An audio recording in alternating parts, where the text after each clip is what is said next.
Chapter 1: Bigfoot and the Big Horn Dam. On July 4th, 1986, I placed an advertisement in the classified section of the Calgary Herald requesting information on the Sasquatch.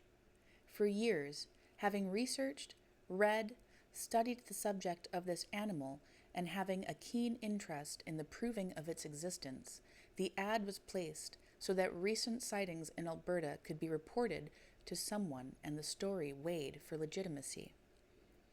Early afternoon of January 25th, 1988, the phone rang. Deborah Malone of Calgary, Alberta, was ready to let out a secret she had held inside for 16 years. She had seen, up close, an animal believed by her to fit the description of the Sasquatch.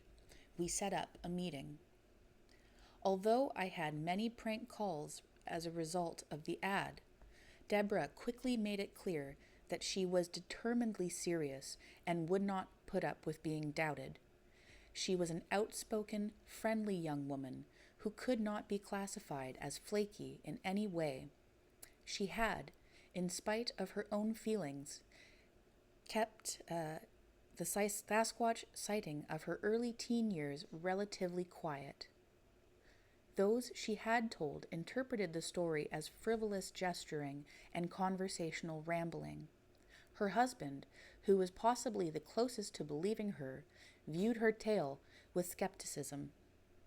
Emotionally, and often close to tears, Deborah related what had happened in the summer of 1972 north of the Abraham Lake on Highway 11 near the then-in-construction site of the Big Horn Dam in Alaska.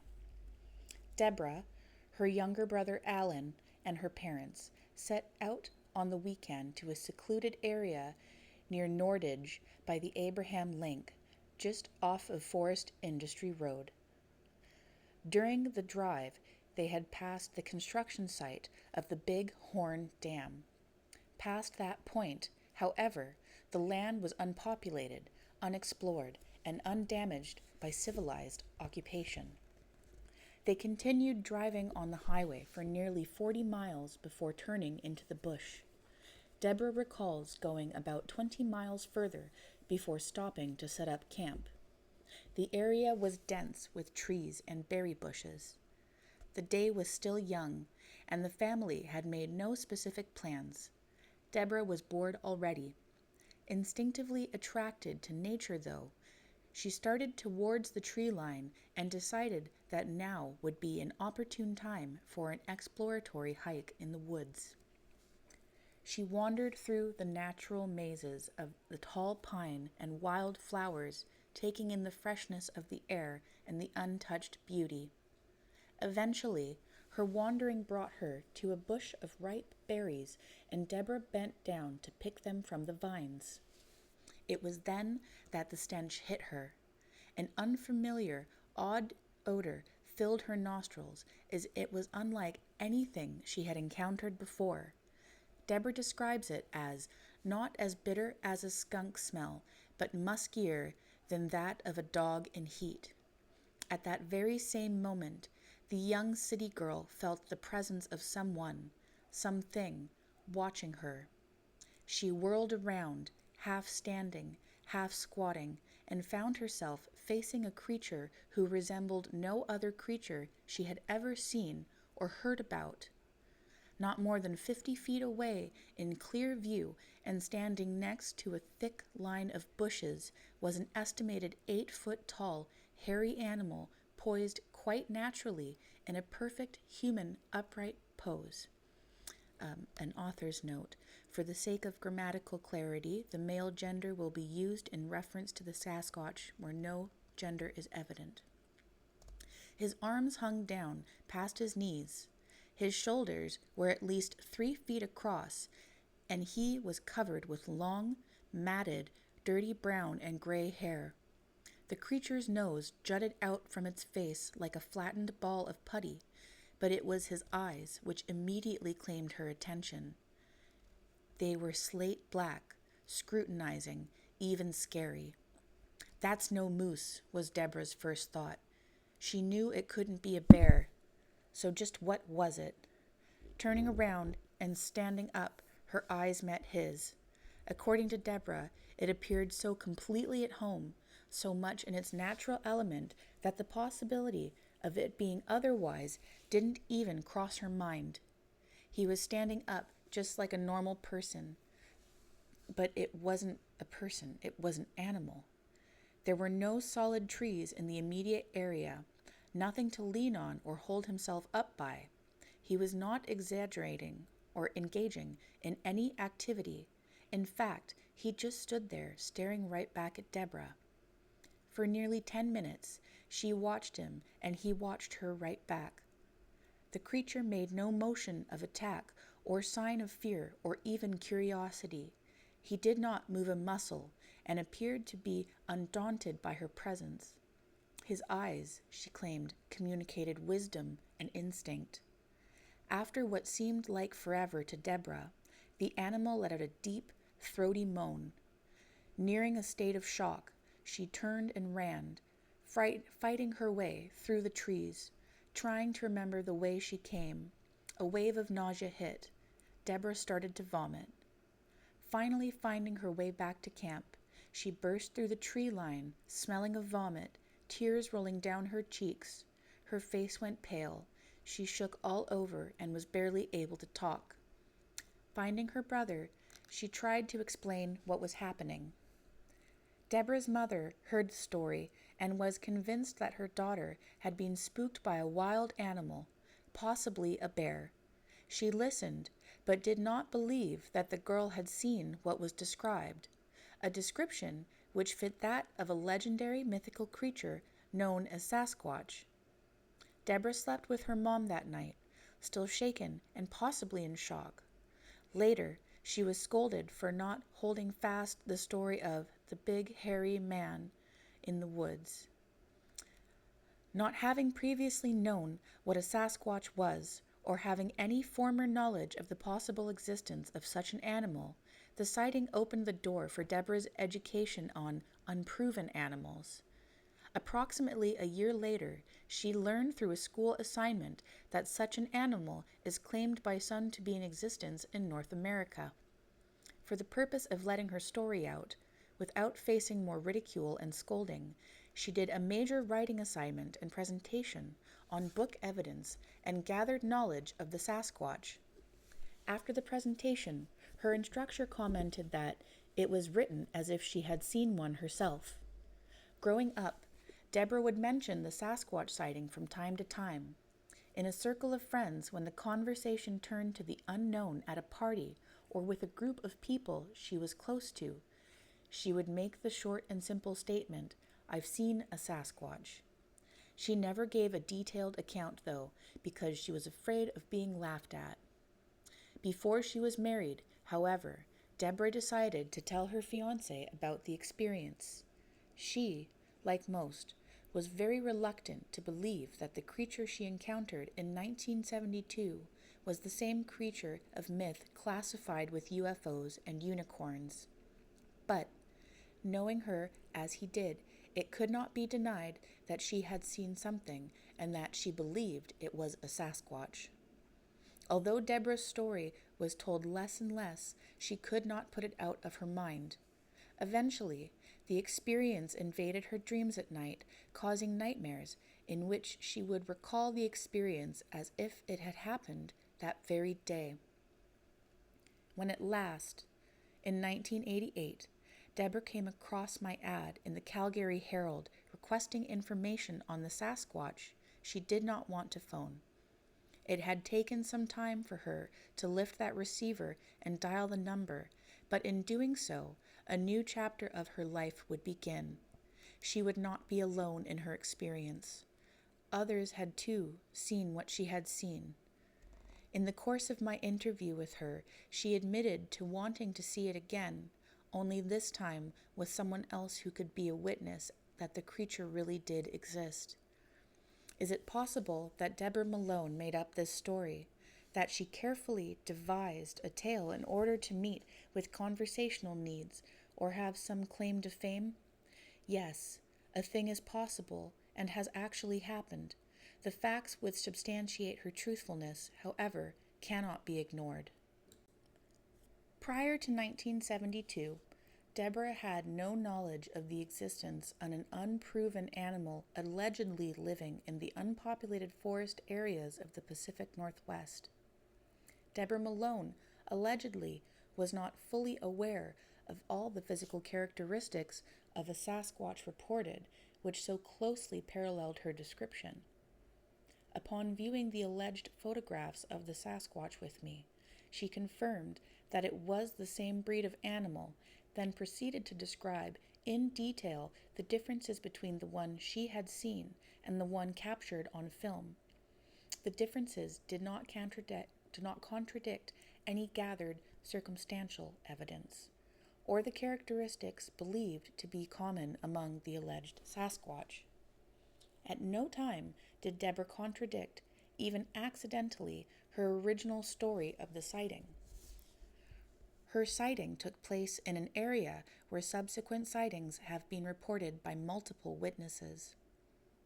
Although she is not a shy or withdrawn person, Deborah has maintained a great deal of silence about the sighting for fear of ridicule, but has told those who are very close to her, and in doing so has placed certain relationships in a jeopardy position in order to maintain that she did see what she claims to have seen. Excluding her description of its nose, the Sasquatch, as it has been reported time and time again, closely parallels the description she has provided. In order for her to gain information on these features, she would have had to do some extensive research. The stench of the animal is not a usually reported factor when sightings are published, but the smell is an uncommon factor in most sightings, and Deborah's description of such matches both previous and recent descriptions. A considerable amount of time has passed since my interview with Deborah.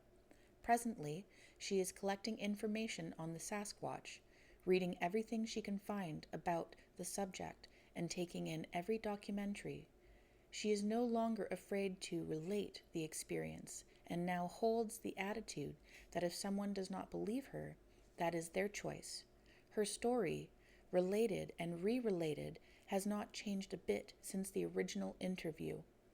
Her willingness to share the story, she claims, is the result of knowing that others right here in Alberta, and more specifically in the area of the Big Horn Dam, have also reported sighting a Sasquatch.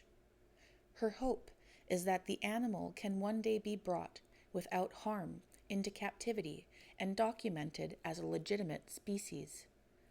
She hopes that her husband will have the opportunity to see one and know without apprehension that her story is not just a magnificent spun tale. The Bighorn Dam, close to where Deborah Malone claims to have sighted a Sasquatch, is the site of the most publicized Sasquatch incident ever reported in Alberta.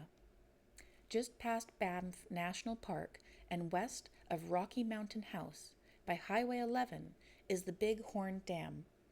In the summer of 1969, the dam was yet a construction site. Much of the surrounding area was retouched by modern man. Aside from the few men working in the area, there appeared no evidence of human occupation in the immediate area. The land was considered virgin land. On August 23, 1969, a 5-man construction team working on the water pumping station encountered a Sasquatch. Harley and Stan Peterson of Condor, Floyd Engel of Eckerville, Guy Lechereau, of Rocky Mountain House, and Dale Bodie of Ponoka, Alberta, noticed a distant figure on the high river bank. They gathered together to watch it. According to Harley, it looked like an incredibly large man. He described it as enormous, head slightly bent forward and very hefty. Dale Bodie reported that it was too tall and its legs too thin for a bear. As well, the speed it was moving at, approximate strides of 6 feet in length, prompted him to believe that the creature was too large for any animal he had heard or known of. Neither he nor the others with him had the pair of binoculars or a camera. They all turned to watch the figure. For nearly a half an hour, the distant stranger stood solitary. Finally, it sat down. 10 minutes later, the thing stood up again, hesitated for a while, then walked along the ridge of the riverbank and into the tree line. That is when the men lost sight of it. The animal had been in view for nearly 45 minutes.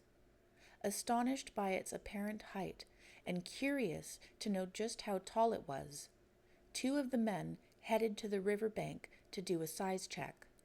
When they arrived at the exact location, the 3 who stayed behind plainly realized that the creature who had just walked off was more than twice the height of the men who just arrived, which would make it nearly 15 feet tall.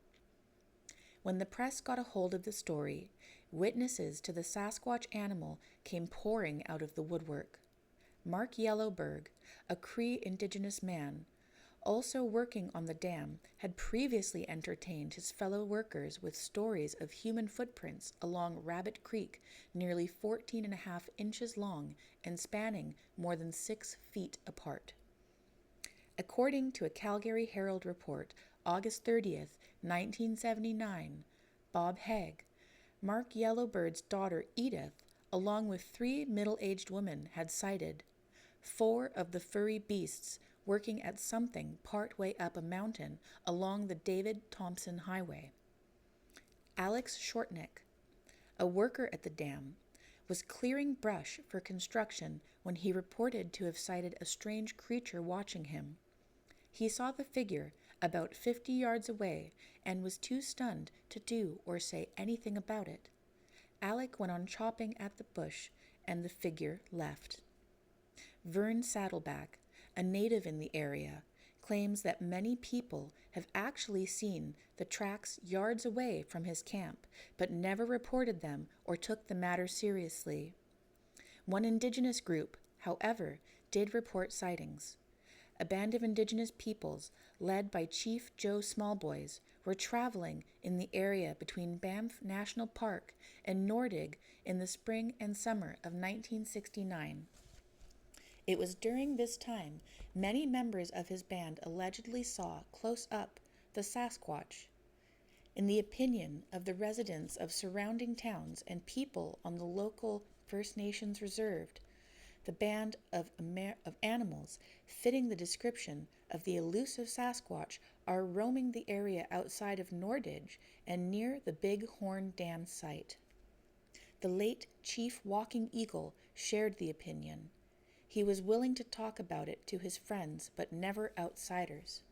According to the Edmonton Journal, August 30th, 1969, Nick Lees, the chief was sure that his opinion would not be regarded as serious, and he would thus be laughed at.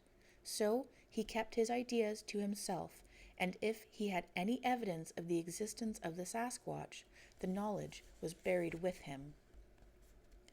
When the story reached full coverage, Mr. George Harris, a retired bulk fuel businessman, began making plans for an expedition to the Big Horn Dam site. Mr. Harris had, at one time, taken photographs of enormous footprints in the sand near the dam site which he believed were Sasquatch prints. In his report, he stated that the prints could have belonged to a male and female of the species because of their varying sizes, 13 and 17 inches long. Gunter Schung, a man and trapper from Nordig, also made plans. He agreed to accompany Mr. Harris on the expedition. The 2 men were determined to track the creature down. As would be expected, though, the expedition never took place. During the press heyday with the Big Horn Dam sighting, a new angle was cast on the Sasquatch question. Is the animal a revival of an indigenous folklore legend used to scare the white man off from areas considered sacred by local bands of natives? At the time of the sighting, The Wesley Band of Indigenous peoples were boycotting employment opportunities at the dam in a protest against the structure. The band's chief, John Snow, spoke that his people felt that the dam would erase a sacred burial site and endanger his reserve located 6 miles downstream. Abraham Link, which was formed by the dam, would undoubtedly ruin some of the land of the Kootenay Plains, destroy trap lines and game in the area. It was because of these ideas that a journalist for the Edmonton Journal reported the possibility of Indigenous magic used to create some illusion in order to scare workers off the site and possibly cancel out the ratified bill between the provincial government and Calgary Power Limited, which solidifying the construction of the dam. It is possible, however, that all 5 men devised the story amongst themselves and set out to draw attention to the media.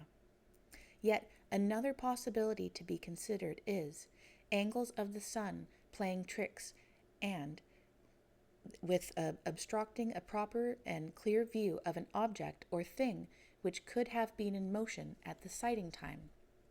The first possibility cannot be absolutely proven or disproven at this point.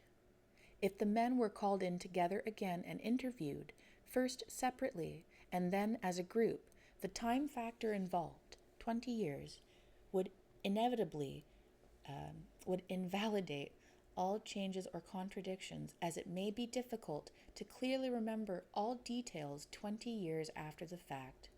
Still, it is also possible that the story had not been true even if all 5 men remained in agreement to this date. If the men had lied to the media, the chances of coming clean now are quite slim. Also, it is relatively acceptable to believe that made-up stories are just as easy to remember as the stories of fact. Consequently, if this was not a true sighting, it is 20 years too late to prove it. Would it have been possible, though, for the sun to have hit such an angle of the earth at the tree or moving animal and cast a dark shadow or cause something to appear to be 15 feet high? Yes, there are reported cases of the sun playing such a deception on man. In this case, however, it would be impossible. First, there were 5 witnesses. Each of the men would have been standing at a slightly different angle than the other. Thus, one would be unable to see from the exact vantage point that another man was viewing the creature from. Secondly, all 5 men attested that the creature stayed long enough for them to observe it standing up, sitting down, standing up again, and walking into the tree line. Evidently, the sun cannot accomplish a trick angle for the amount of time the men claim to have watched the creature, nor could the sun have such a trick to move across the ground and into the tree line. Obviously, in 1969, at the Bighorn Dam construction site, 5 men saw a creature standing, sitting, and moving. The creature was over 6 feet tall and possibly as high as 15 feet tall. Was it a Sasquatch or a manifestation of Indigenous magic?